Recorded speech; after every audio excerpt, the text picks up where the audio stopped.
Hi, everyone. Welcome. It's Angela with Lactation Education Resources. Thank you so much for joining us today for our topic, Uplifting Community-Based Lactation Support. Angela Love-Zaranka. I am a lactation consultant. I'm in the Washington, D.C. metropolitan area and participating today from the indigenous lands of the Piscataway tribe. Sekeita Lewis Johnson, my colleague, is the co-founder of the Southeast Michigan IBCLCs of Color and co-founder of Mama's Mobile Milk and an instructor for lactation education resources. And the wonderful Tanay Lynn Harris, who is the co-founder of Bloom and an organizer in the reproductive justice movement. So welcome to the webinar. Hey, everybody. Hey. Hello. Glad to be here today. Same, me too. And so just today is a conversation. Today we're going to just have a conversation between the three of us. You all are going to have the opportunity to listen in to some of the conversations that we have when we are engaged, when we're talking about the work, when we are doing our things. So today's a conversation. We've got questions that we're going to have this conversation that are going to frame the conversation, but also please do comment. We have a couple of people who are supporting us today, and they will flag us with those different questions that you may have. So introduction wise, does anyone have anything else they would like to share with the work that they are doing in the community? Wow, that's a loaded question because I think when you work in the community, you do a little bit of this, a little bit of that, a little bit of this and that. Right. This can go on and on. Yeah. But I guess we're here to uplift community-based support and discuss why it's so important and the need for local networks of support. And so I'll just kick off and describe some of the local, when I say local networks here, coming from in the Metro Detroit area, local networks can be anything from, local doulas that you work with that work in the community. They may not work in an organization, but may just work solo in their own private practice. Local networks could be things like the Michigan Milk Collective that I'm a part of, or local networks with state representatives. When you're talking about policy level, it's extremely important to know your representatives and to have a relationship with your representatives so that they know where you stand on certain policies and issues. But also for me, there's other local organizations in the community that is doing this work, like Birth Detroit.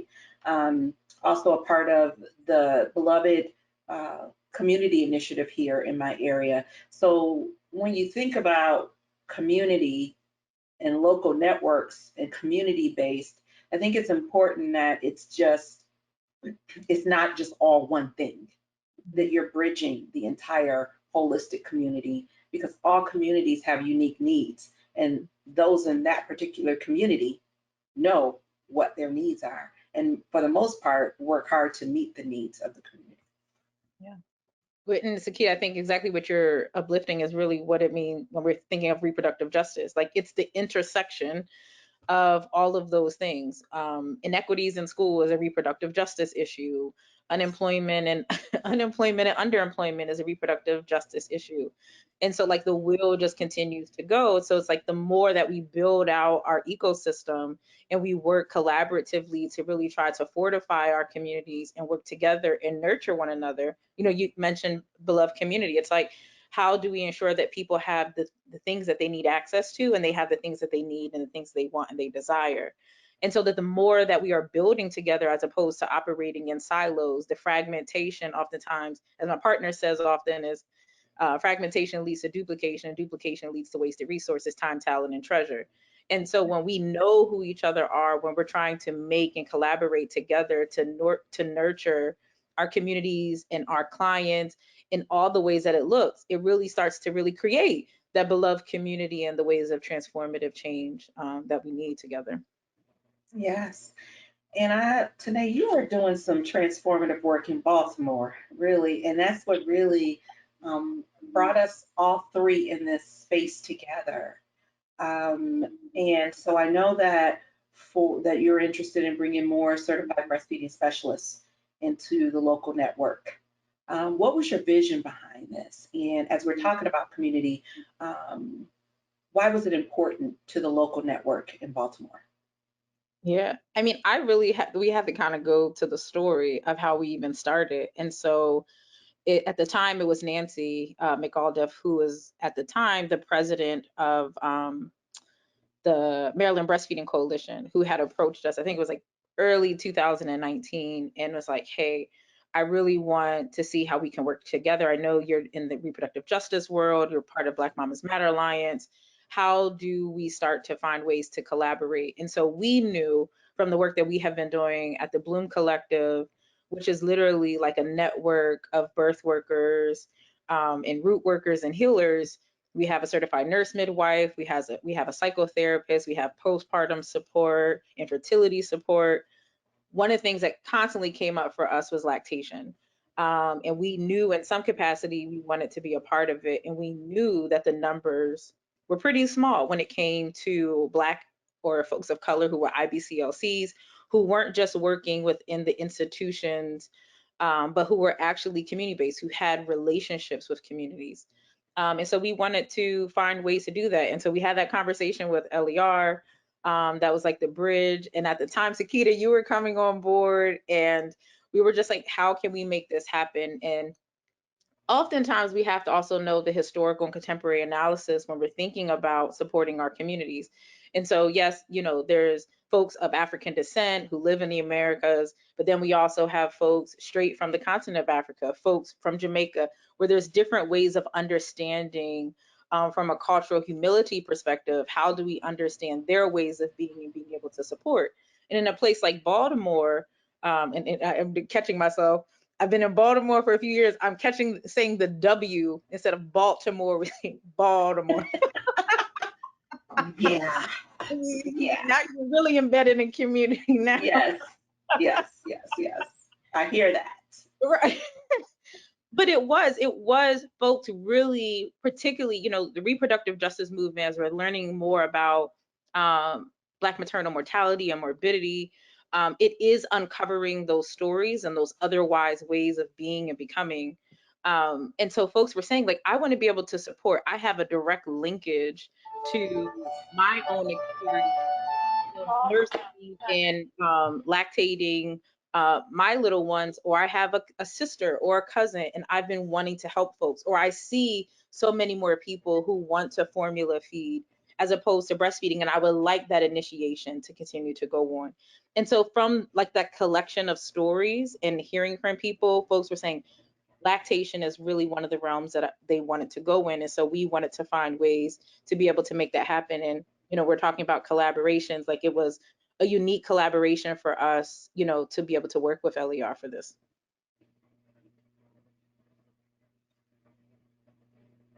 This is true. And I have to say that, you know, it was really wonderful. And I'm grateful to Nancy for sort of making the connection from, you know, the coalition and knowing that she, you know, could reach out to LER. And indeed, you know, that was something I had heard people, you know, of course I listen and hear these community-based organizations, and I see those barriers and how indeed breastfeeding support that actually is from the community is real. And it doesn't need to be somebody coming in and saying, oh, this is what we need to do for you. It's a matter of listening to folks and then, you know, having the collaboration, being able to find out what we can leverage. What can we leverage? What can we move? What can we do? And in order to collaborate and to work together. So it's been really such a wonderful, transformative, really a transformative process, and transformative for LER as well. So it's not just, you know, a one-way street. It's the work together that has just been such a joy, such a pleasure, and such a wonderful opportunity. So yeah. What so I have a question for you, Tanay. So what you visioned a few years ago, because when was this that we had that first conversation? Wasn't it like 2019? Late in 2019, I think it was, or summer or something? It was probably June 2019. I think we had Black Maternal Health Week. We had a conversation, and then I think we got together. It was like June, end of June, I believe. Right, right. And so from what you visioned from the beginning, do you think you've accomplished what you set out to do? What kind of question is that in early Big 2020? question. Big question. We get hit with a whole pandemic. Um, So, I mean, I think, yes, wholeheartedly it has. And I think it's also the importance of what it means to be in community, to be as fluid as possible, and to kind of have that collective grace with one another. Like when we started, we put this call out but we offered scholarships at first. And I mean, the response was grand. We were only looking to offer 10 scholarships. We had 85 people apply for the scholarship, and everyone had a story. And I would say like 60 of those applications were like super solid, and it made it hard. But it was also, that was information, that was intake for us to think through, okay, there's this need. And then we also saw folks who weren't in the greater Baltimore or Maryland area, who were outside of that network. They're like, how can we be involved in something like this? And then, so being the fact that our intention was for Black and Indigenous and Latinx folks, in particular within the greater Baltimore area, Maryland as a whole, it was like how to, think through that as well. How can we provide the greatest support? And so I think on one end, when we were looking at this whole 6 months, and then the pandemic hit, so what we started in January 2020, March 2020, the pandemic hits, we shift. So everything that we were thinking through, those touch points together, that time of learning together. And so I think what's also important is, for us, we knew through the modules for LER, it wasn't as culturally sound in the ways in how we wanted our cohort to be. And so for us, we supplemented that. And so the modules, as great as they are, there's also those shortcomings. And so how did we try to fill in the gaps? And so for us, it was having the historical and contemporary analysis of lactation support when it comes to Black women, when we're looking at the reproductive health and reproductive justice movement, when we're looking at the white feminist movement and how that has caused harm, when we're thinking of Dr. Sims and how that has equally caused harm to Black bodies and Black life. And then we're looking at what's happening with Indigenous folks. How do we better understand ways of support? How do we understand those traditional ways of being? And also knowing what is in our realm. How do we understand herbalism as a practice that is traditional to our ways of becoming when we're centering the grand midwives? And so we looked within our wheelhouse, we looked within our social network of the folks who have that genius, who have that expertise and those gifts and those talents. And so we look for folks like Jennifer Day, we look for Dr. Sekeita, we look for Divine Bailey Nicholas. We also had, we had so many people. We had Jabina Coleman. I mean, just the list goes on. We also had Desiree Israel, who did mood and anxiety disorders. So it was like all of these different things. And so what we also know is that what we knew going into it is that we're on this ever learning path of learning. And so, yes, you can get this credentialing in whatever time you want to, but you're always learning, you're always engaging. And so we were kind of like, oh, we're just going to have 6 months together. We're going to move on to the next cohort. The cohort was like, you ain't, not that we ever wanted to let anyone go, right? We were like, we're just going to do 6 months with y'all. And everyone was like, that ain't going to work for us because we want to be in community. And so it was just a remembrance of, yes, we were thinking this one way of having this cohort to do community-based lactation support. And then also going through that is we had a few people realize they no longer wanted to do lactation support. So although they had gotten the scholarship, and some folks would be upset about that, but we were like, it's a beautiful thing that you came to that realization because you might cause harm or you might not do your best work, right? So you might feel like you're forced as opposed to being fortified in what it is to provide lactation support in community. And then we also realize, when we're talking around what does it mean to be equitable, what does it mean to be liberatory, we have to remind ourselves the ways and how, even as folks of color, Black folks, Indigenous folks, Latinx folks, Asian American, all of the things and beyond, right? Because there's a huge wide net world Yeah. out there is we have to remember, particularly within the society in which we live in here in the States in particular, although we understand that racism and white supremacy is a global phenomenon, we have to understand the ways in how we have been socialized to equally perpetuate the same harm. And so a lot of our folks had very kind of I don't say a lot, but a good amount of our folks still have very problematic language, very problematic ways of understanding lactation. And it was also very one-sided. It was like their understanding of the world and society was very Christian based. And I'm like, well, how will you take that if you're working with a Muslim family? And how will you honor their traditional practices? How will you honor someone who is Yoruba? How will you honor a Orthodox Jewish family? And even if they might not ask for you directly, but if there is a question, how will you honor their cultural ways of being? And so we knew that we were going to have to work, continue to work, and folks were starting to see that more and more that, oh, I've gotten this understanding from these modules. I've gotten this historical perspective, but now I also have to, I have to do a lot of unlearning and thinking through how I'm going to go into this wheelhouse as a lactation specialist and be able to provide the best care. And that don't happen in 6 months. You might create an awareness, but it just doesn't happen in 6 months. Yeah, you said something today about unlearning, and I think when you were being and becoming, better than you were the next day, it's always has to be unlearning, particularly in this country because of some of the things you spoke about the colonialism of being raised here in this country. So oh, yeah, yeah. And I think to the community, I think what's been transformative as far as being with LER and being a bridge with you, Tanay, and on this journey is I love how, there's accountability. There's accountability to, hey, your lessons, they could use, yeah, we're working on it, but the ability for the community to say that, right? And to really say, I just want to acknowledge that and not defend it, acknowledge it, and we're going to fix that thing, right? And that's been for me the beauty of coming in and also coming into Bloom and just really being accepted.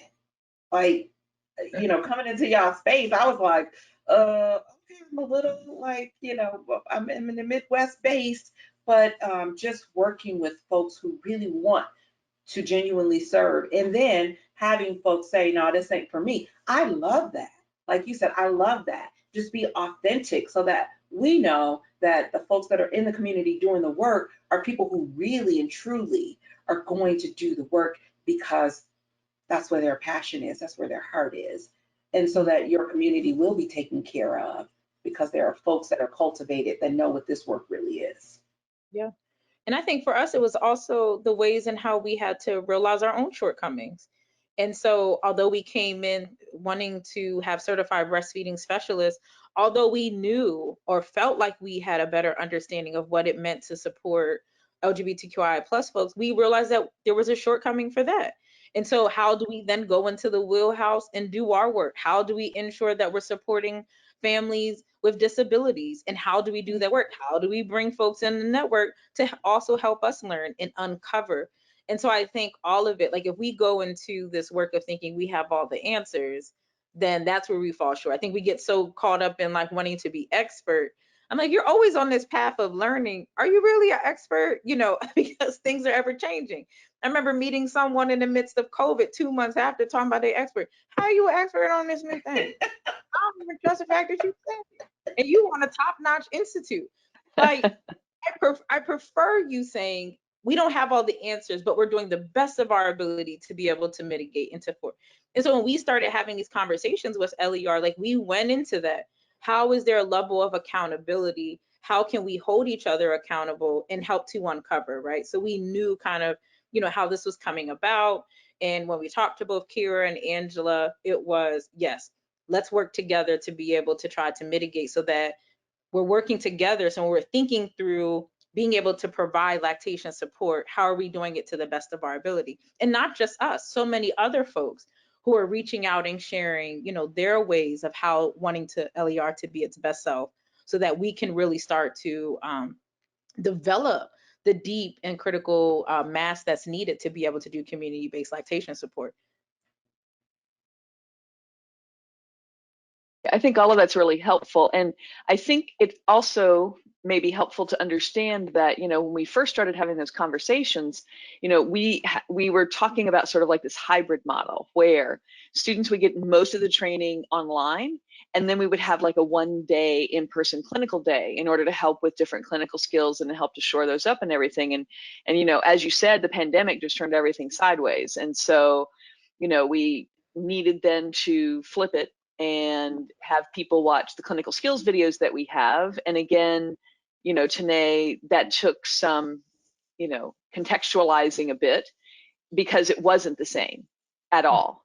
Mm-hmm. And I really do appreciate your persistence in saying that you still wanted that clinical day, that we had to figure out a way to do the clinical day. And so that's where Sekeita then actually came in order to facilitate that education and that clinical training. And so that was something, those are 2 wonderful days for a couple of the cohorts. And it was really great to meet folks and to see the amazing space that Bloom has created, and just to be a witness to all of it. It was really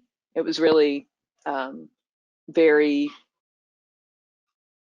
For me, it was surreal. Let me just keep it real right now. For me, There you it go. was, it was for the first time, I believe, teaching predominantly Black community of lactation supporters only in this space, with Black babies, not just one Black baby, lots of Black babies, Black breasts. There was representation. There was just a feeling of, for me, I guess, pride that we're really doing this. We are really cultivating, Black lactation supporters. Like, this is what is needed. And we talk about representation all the time. And we talk about things like, and I'm going to say this is a buzzword because for me, equity is action, right? But we talk about these buzzwords, but to be in a space where you can see it taking life. And because it's taking life, it's going to be life for the community. It's going to be life for babies. It's going to be life for lactating people who ordinarily wouldn't have the support. And so that space was just, it was, like I said, it was the first time for me being in that type of space. And I learned so much. I learned a lot about myself. Yeah, I learned a lot about what I want to do more of, what I want to cultivate more of, and what is going to take some back seats. And I think, well, first, wow. I mean, to even have, both of you in this phase, and Sekeita, like the amount of times that we have talked, I think also for us, it was a time when we're thinking of the pandemic, and lots of community-based organizations were thinking, or businesses essentially, that are BIPOC led. Folks are like, how do we do this work? How do we continue? And when you have like a community that's so touchy-feely, and then when learning is a part of the process through like time and space and being in person with each other, it became extremely hard. And so we had to think through things. We had to think through, how do we, like that 6 month that we were talking about, out the window. Like, we just had our clinical skills, and we knew that going into it, but I think there was just that remembrance, that pandemic remembrance of like being in the moment, and how these moments, these moment to moments, are opportunities for us to uncover the things that are life giving to us, the things that we don't need, the things we need to let go of. And I think that the more that we're in, I think that's also what it means to be in community, to be in relationship with one another, is to uncover that together. And I think that silo kind of detached, I think this is what happens when, we're living into a very capitalistic colonial society. It says to us, like, there's not enough for all of us, right? So that's the scarcity mindset, as Yes. opposed to the Mm-hmm. abundant mindset, And the abundance is that we need each other, which really is the Ubuntu piece of it. Is like, I am because we are, therefore I am. And it's also a person is a person because of people. And we get so kind of caught up on like all of the letters. Like people say, what are all the letters behind your name? My name's Tanay Lynn Harris. All that other stuff. I mean, I get when it's important. Don't get me wrong. I mean, I understand what folks want to negate women of color, particularly Black women, for all of their credentialing. I'm not talking about that. I'm just saying that at the end of the day, who I am for me personally is what's most important. But really where I'm getting at is the ways that we have allowed that to create a hierarchical model that actually perpetuates harm, right? There's a difference in kind of like the ways and how we're working collaboratively, interdependently with one another, and we're honoring the gifts and the talents of people, not negating it. But I think it's important. It's important for us to uncover because we find so much more. And I think even now, after 2 cohorts later, we now have 45%, actually, I'll say now about 65% of the folks who now want to move on to become IBCLCs. And so that's more work for us. That's more fun for us. That's more who gonna help us out to get it done type of thing. But we also knew that if we did this to the best of our ability with a level of excellence, not perfection, with a level of excellence, that we could try our best to try to get folks to that realm. And so it's also important. A lot of times we think about community-based. People think community-based are like a community-based doula, community-based perinatal educator, um, community-based nurse midwife, as though like in some capacity they failed out of school and just went to the community. No, these are folks who are intentional. Like we're no longer considered professional. It's a very interesting thing. Like to be in community means you're not professional. And so those are other ways that we have to think through, that we've been conditioned to think and to talk about folks in community, and what it means to be community based, as opposed to what does it mean to be in right relationship with each other, that we're uncovering together and that we're loving on one another and we're nurturing each other. But we've realized how much more we needed to do and how much more we needed to be with each other. And oh, that's what I'm saying. The fact that we also had medical students in our cohort who are medical students who wanted to be the difference in community. We've had doulas. We had folks who felt like they had a deeper understanding around lactation, and they really, they were like, I didn't really know too much until I went through all those modules in our training. And then you just had moms or birthing folks who just wanted to support their communities in different ways. And so we also had educators who wanted to be a part of it, who were like in some capacity they wanted to be the change, and so for them they wanted to learn. And so again, the pandemic had shifted that, but then also people are thinking through the institutions or the organizations that they can work through, or how they can go into private practice for themselves, and how do they do that within the scope of practice as well. Mm-hmm. Tanay, you said so much that we could expand upon, but thinking about the word as expert, I did want to just go a little deeper with who we think are experts, and also the whole idea of, yes, credentials matter. It matters when, for instance, you are in a position to know what you're supposed to know so that you don't cause harm, but not really using that title and those credentials as somehow you're the expert. And so, I get a lot of flack too, because today I see you slid into Dr. Sekeita, but I don't really sit well with that, because for me it's important that for folks to know that when I walk into a space, they are the expert on their bodies, on their situation, on anything that's happening. And that's what it means to be in community, is to understand, like, yeah, I have a piece of the knowledge that's going to help, but the most of the knowledge I have is minuscule compared to what you're bringing, or the problem that you may need assistance with, right? And so you said so much about, the whole premise of community-based, also as though community-based orgs or community-based are not experts, right? No, and so there's so much to unpack when we think about that. But I also want to say that sometimes folks use that word community-based to cause division for a particular reason or an agenda. I'm not going to get heavy in that, but you know what I mean. But I just want to say that you're just speaking a whole bunch of truths that we need to unpack and acknowledge when we're working on the community level. Or really, so I feel like that there's kind of multiple tiers and realms within that. Yeah. So I think one goes back to the ways in how we've been socialized to perpetuate the same harm. And unbeknownst to us, all of us within society, we do it. I think one of the best charts that I've seen is if you type in Dr. Bobby Harrow, it's called The Cycle of Socialization. And it literally takes this wheel to show you the different ways and how we're socialized, and where it shows up, the beginning, and then we have the option to make change. But really, we also have to look at the ways and how, not like we oftentimes talk about institutionalized, but we don't talk about how it's within our own families, how it's within our schools, how it is. And then there's rewards for being a part of it.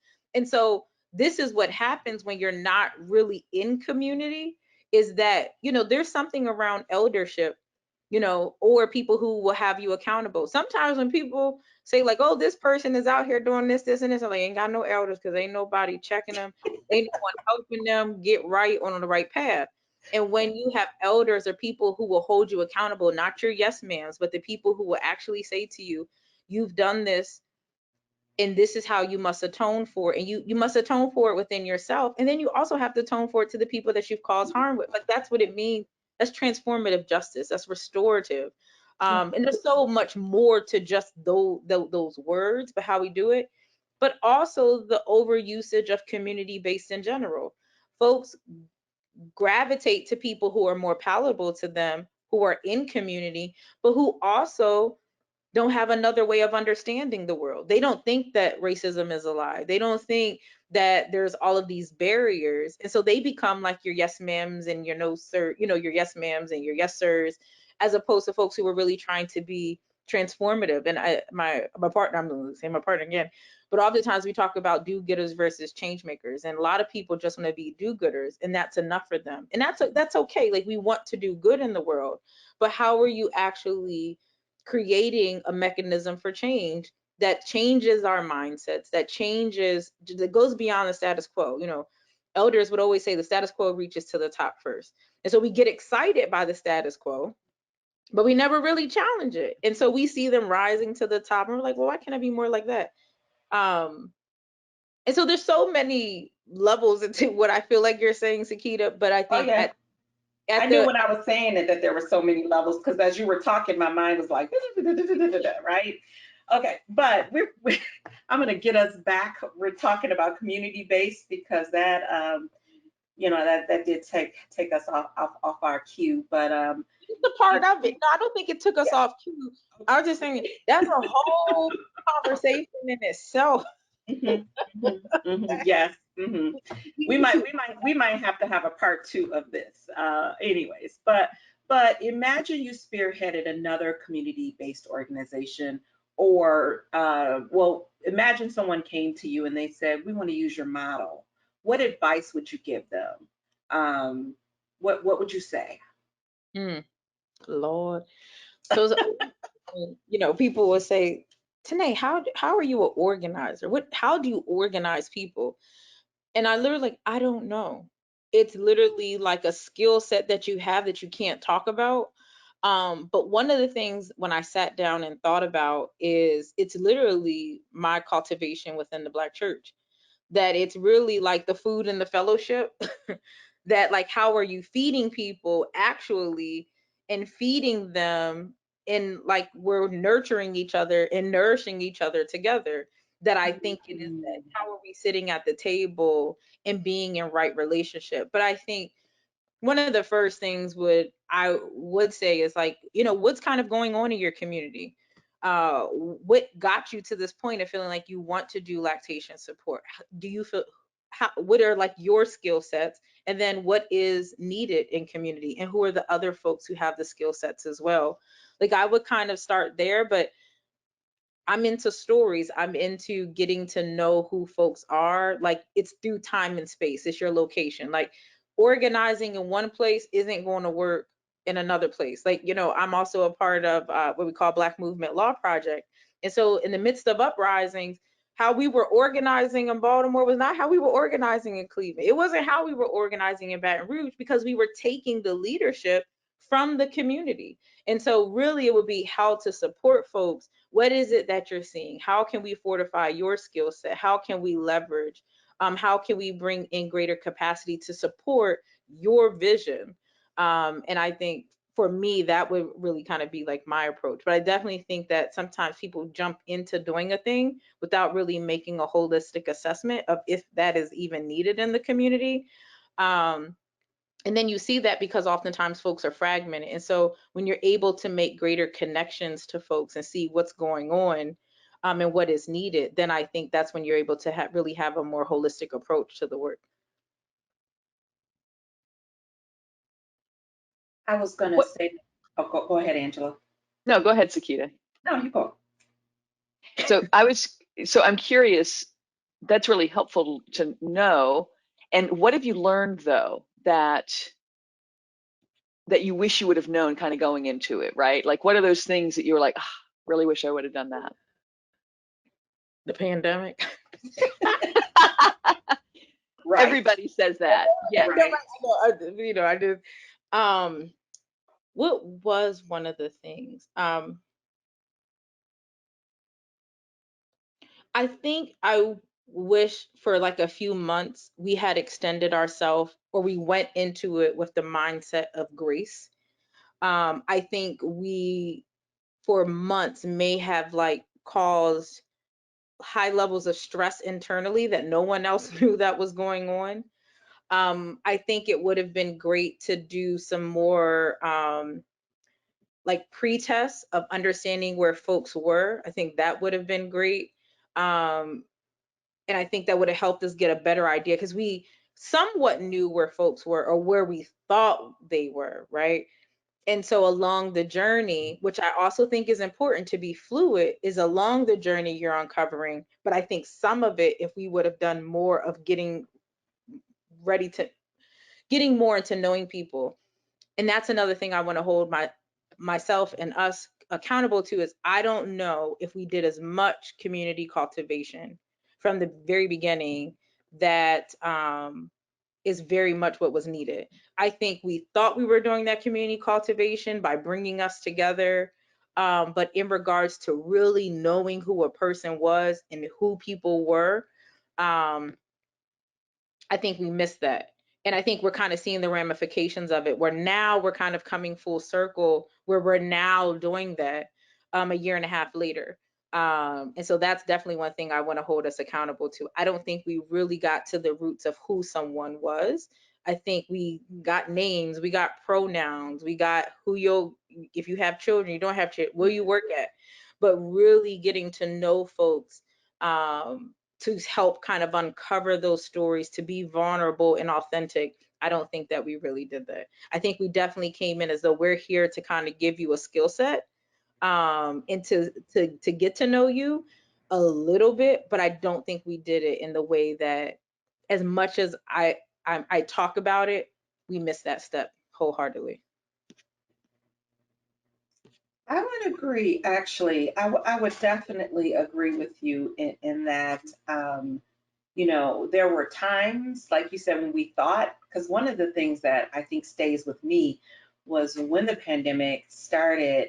I remember meeting on a Sunday, we were meeting on a working Sunday where we were just in the Zoom space, but we were all doing our own thing, right?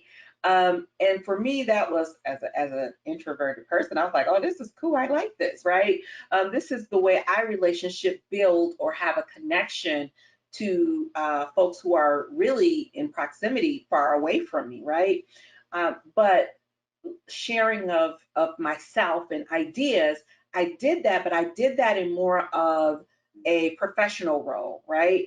A more professional role. But it's something about being in person that when you're in person, and when I came to Bloom, yes, I maintained my professionalism, but there was a sort of realness to the human connection that you make when you are in person. And so we definitely, looking at that experience and looking back in the past year and a half or so, I'm like, yeah, we need more of that, because I felt that I could tell when some of the participants and some of the people there were like, you could see it's like, aha, you know, you can't get that through, you know, through Zoom.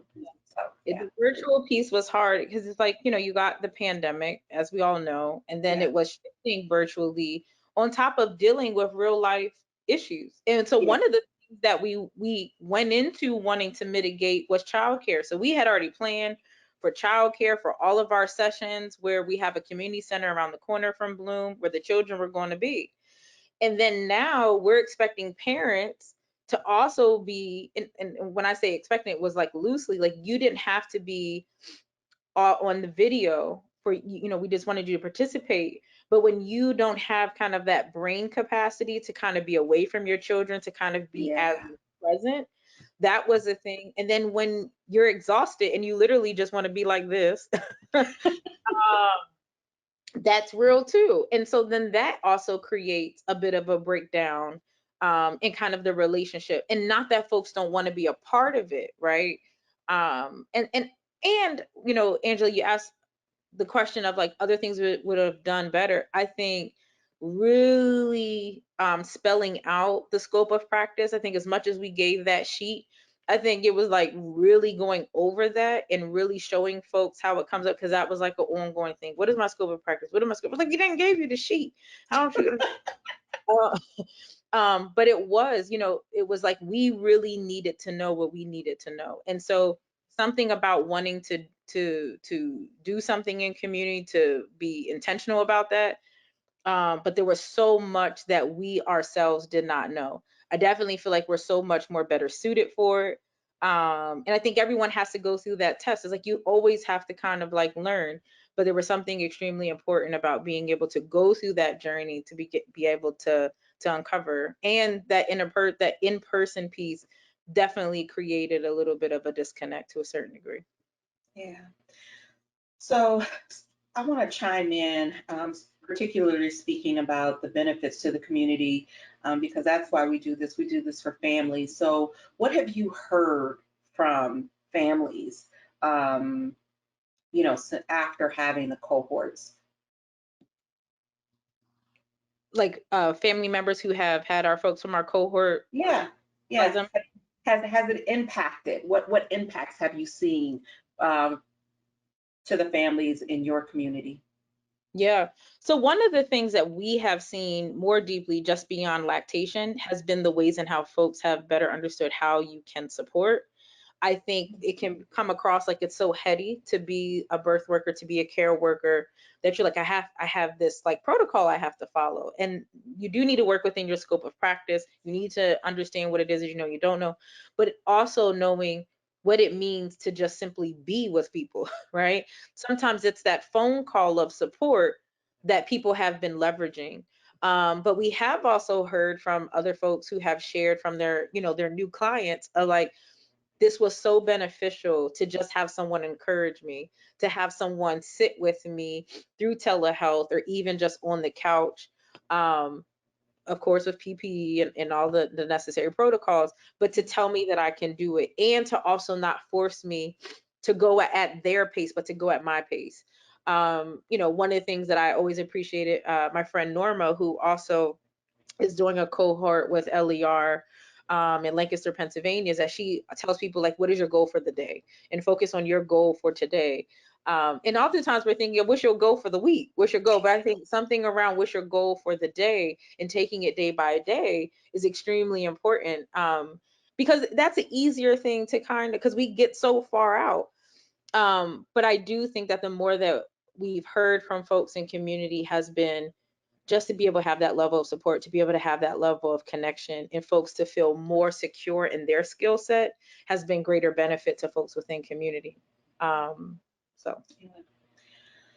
And along the same veins, thinking about some of the some of the participants in the cohort. I know that some of them, after coming to Bloom, I feel like I got an idea of, some of the feedback, but just overall, good, bad, and indifferent, because we're about accepting accountability, acknowledging, and all of that things. What have you heard back from cohort members about the partnership in the education thus far? Yeah. So in regards to like the modules, I mean, everything that we knew from beforehand together, collectively, collaboratively, was just like the shortcomings of like the cultural humility pieces, LGBTQI plus, folks with disabilities, how are we in right relationship with them, with each other, like that came up. But I think beyond it, I think the ways and how we filled in the gap where folks were like, I'm doing my modules to get this understanding, and I'm also being in community with my cohort to do this learning and this unlearning at the same token.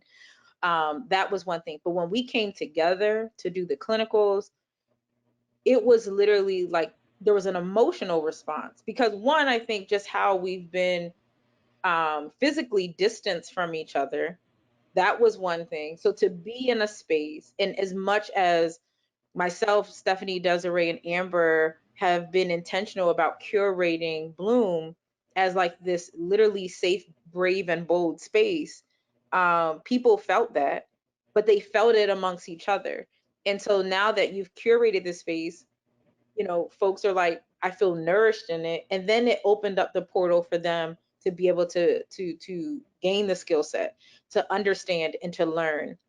And then also just having you two with as much offering that you have, how much insight and knowledge that you have. It was like quick. All of the questions that folks had, you all were able to step in. And I think that's also been the beauty of the collaborative partnership of we know what we know, but we also are wanting to learn more. You all know what you all know what you know, and then you're also wanting to learn more. And we're working together collaboratively in order to make it all happen. And so folks felt nourished, um, felt folks, I mean, this is the other thing too. The more we're like, we're just gonna do this, folks like, no, we want more. We want more. And I'm like, like, goodness gracious. Yeah. Dr. Greg Kamathi Carr would say, and I think one of the elders, Dr. John Henry Clark, would always say that the reward for good work is more work. And so the fact that folks are wanting to stay in relationship with us, the fact that people, Lord, I'm getting tongue tied. The fact that folks are asking for more, that they're asking to learn more, to be in relationship more, speaks to the collective work that's being done, because it's not about Bloom. We wanted to kind of be a vessel and a bridge to make it happen, but really what we're also seeing now is how do we allow the cohort to also take control, to help move us forward. How can they utilize their skill set to also, facilitate and to teach and to do all of that. So that's kind of like the building up the stamina and building up the skill set as well. Well, we've learned a lot about the work of the cohort, but I want to hear from you. Like, what do you wish that Angela and I had asked you, or what would you like to share about the experience that we haven't already talked about? I don't think that I just think that it's really important to just really recognize we've been conditioned to believe that we have to follow this linear process. And I think the beauty of it is that we were cyclical.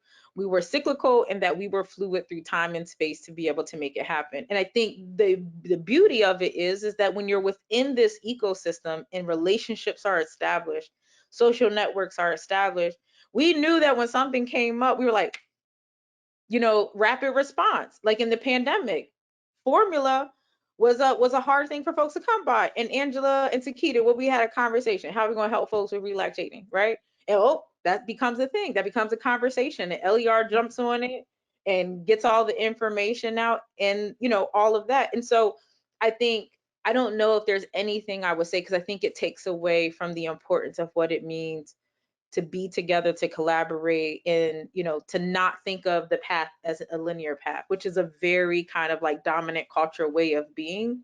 But I do think that it's something around being cyclical and to be fluid with one another, that, you know, I don't want to say I would want to change anything. I think we can learn from it and think like, I think we could have done this a little bit better. But outside of that, Yeah. but I think for you all, I think, how do you, or how have you found the collaborative partnerships kind of like fortifying LER, community-based organizations? And then how do you see this moving forward with community-based organizations? For me, it's really the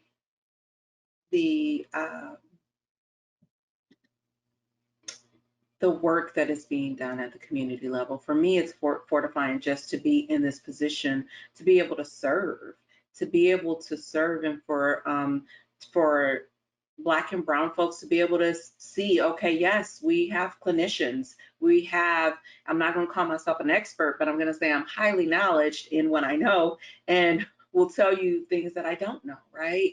But to be, I always say, to whom much is given, much is required, but to be able to give back this knowledge, to be in spaces where I can share my knowledge, for me has been, and the fact that I work, and this is my job. I work and my job is like, it's the best of both worlds. And so that's what's real for me. And also, again, having had ties to the Washington, D.C. metropolitan area, because that's where I began in maternal child work. Fresh out of nursing school, it's been refreshing. But the fact that I could be in community, and the fact that community meaning these are people who share some of, not all, but some of the cultural um, backgrounds, if you will, and to be able to give back and serve, to me, was, you can't put a price tag on it. Well, and I want to say it was also inspiring, to working with you, Tanay, working with Bloom, working with the cohort. It's inspiring because it reminds you why you're doing the work. And also, even that when there were times when there were difficult conversations and challenges, and it's a matter of, yes, this is worth it. Yes, we're going to roll up our sleeves and we're going to figure this out. And some of the shortcomings, some of the places where there needed to be more information, it was really wonderful to be able to get that feedback. And that this, because we've got this relationship and this relationship building, Tanay, you would just reach out and say, hey, this is something here, and then Sekeita or I would, or both of us would take a look at it. We would look at it from a community, from a company as well, and how all of us are saying, yeah, thank you, and really gratitude for pointing this out to us, because there's so many different things which are there, and sometimes we miss it. It's like the wallpaper, you just don't even notice it, and then all of a sudden someone points it out and is like, wow, that's old wallpaper, and it's like, yes, thank you. So really, there's gratitude here for this relationship, for the opportunity, and continuing to build upon it, and continuing just to show up better, to be better. Yeah.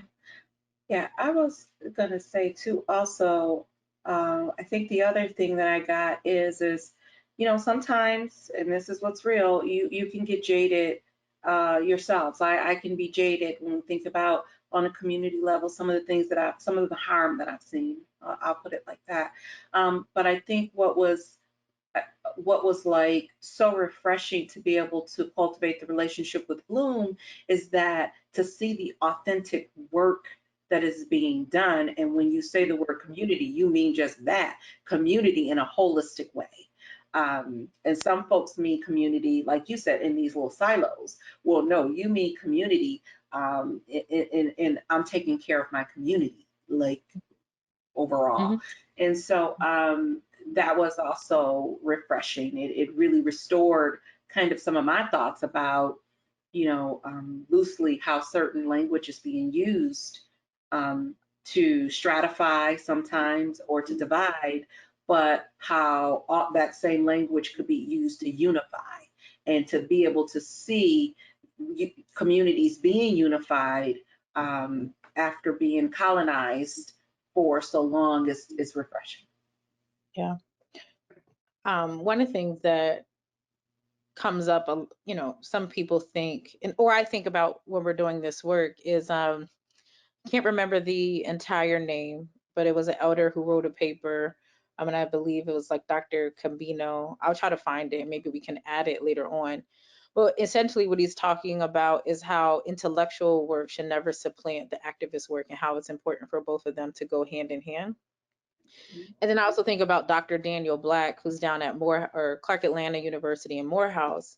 And he talks about like the ways within community we work together to operate with a level of excellence and how we champion that. And it was like in the Black church when you had like Easter Sunday speeches and you had the elder in the back, like, speak up, baby, speak up.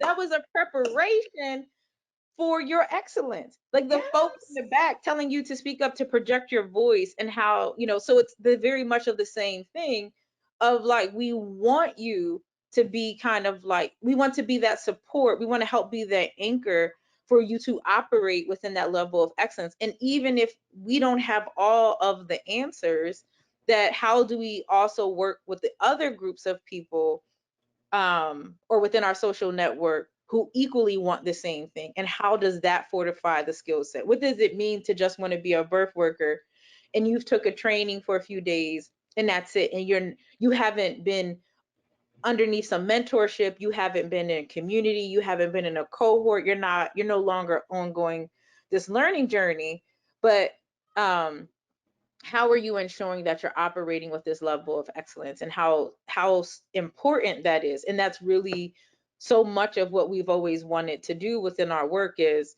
to ensure that folks are really operating at that high capacity. How are we operate? Like first, that's like that internal thing. If you ain't right, how you gonna be trying to get, others, And so it was never Right. like, we're the way, the truth, and the light, but how are we working together to be accountable to one another to be able to do this work in a way that actually supports our communities and our families and our clients with greater intentionality.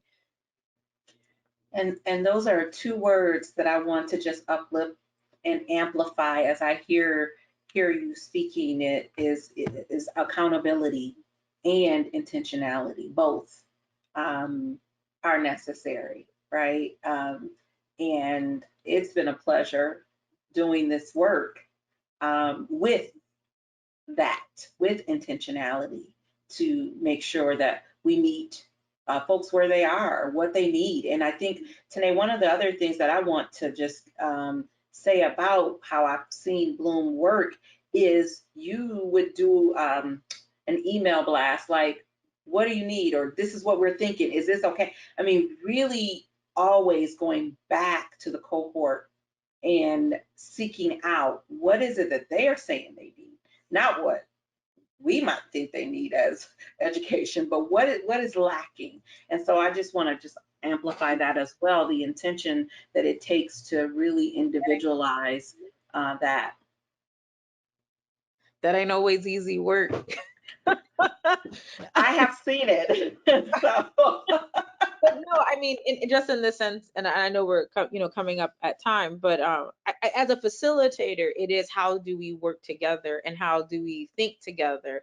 And again, like realizing we don't always have all the answers. How does this sound to you all?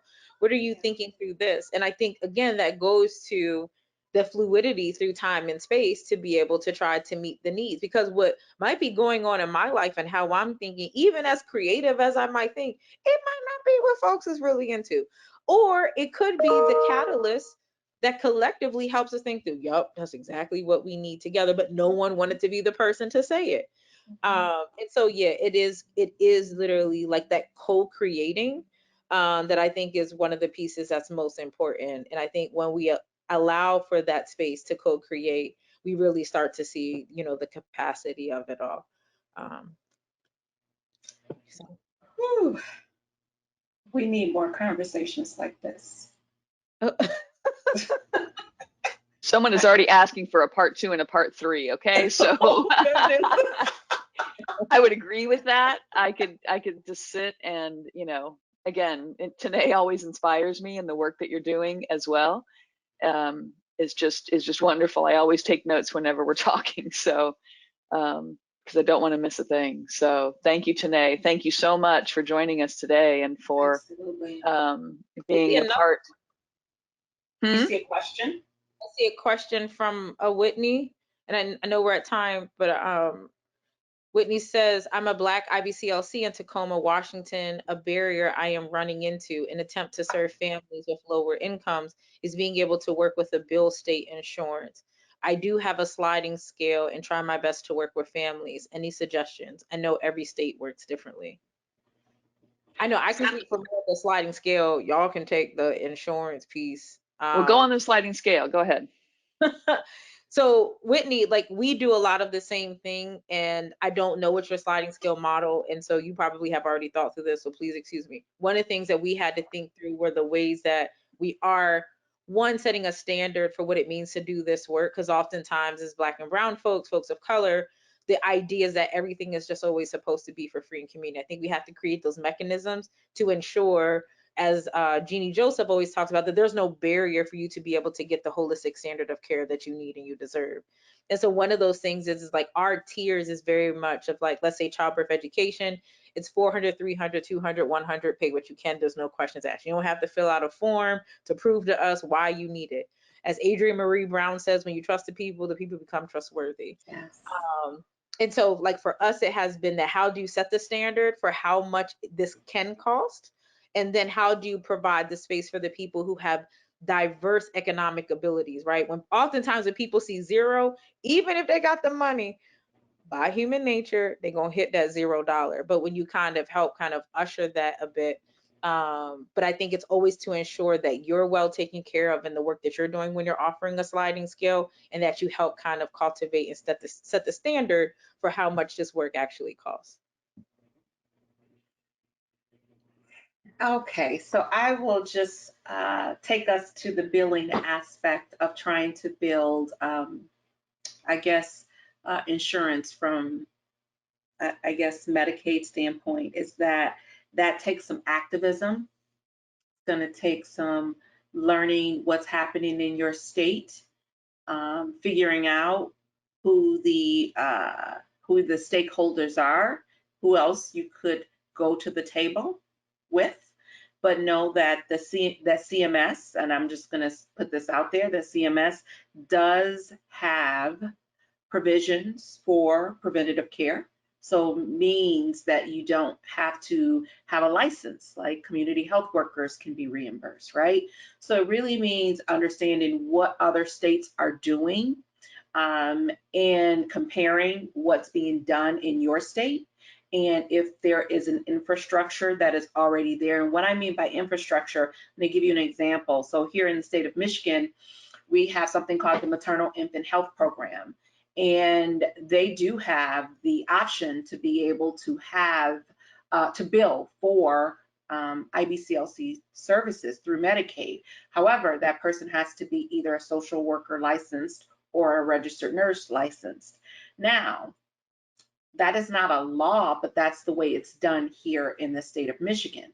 So with that being said, there is something called an SPA, which is a way to be able to submit a change so that Medicaid could actually pay for services.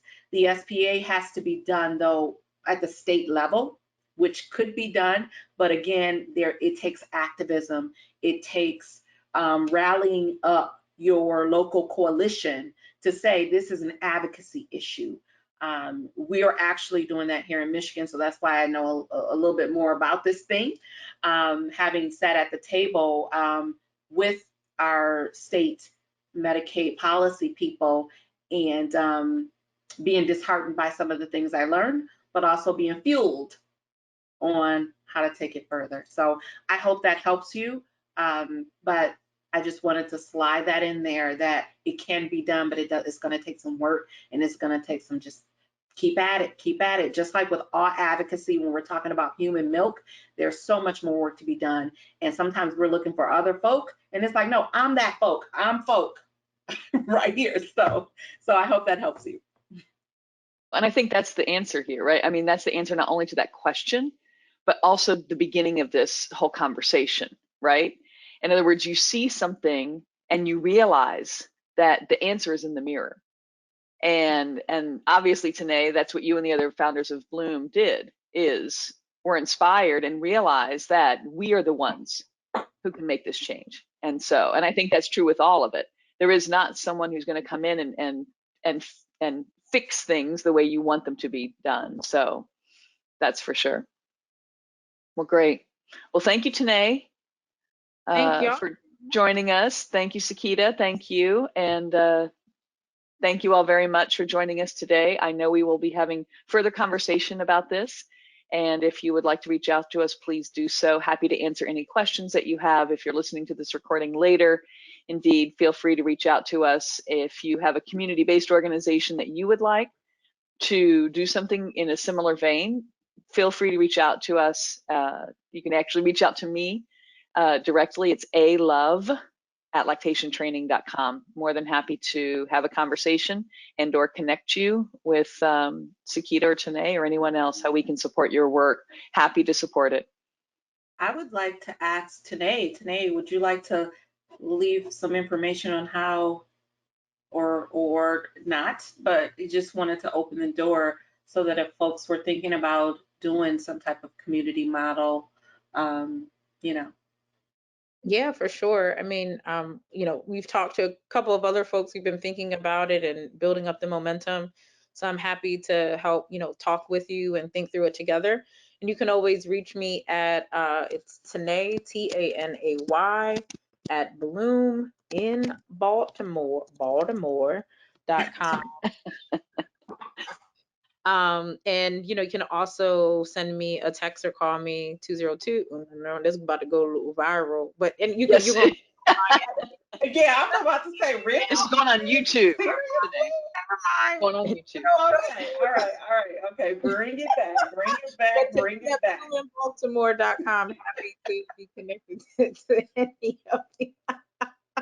All right, with that, I want to thank you two for joining us this afternoon. We're going to say goodbye and again, reach out and we will try to assist in any ways we can. Have a good evening. You too. Thanks so much, y'all. Bye-bye. Thank you.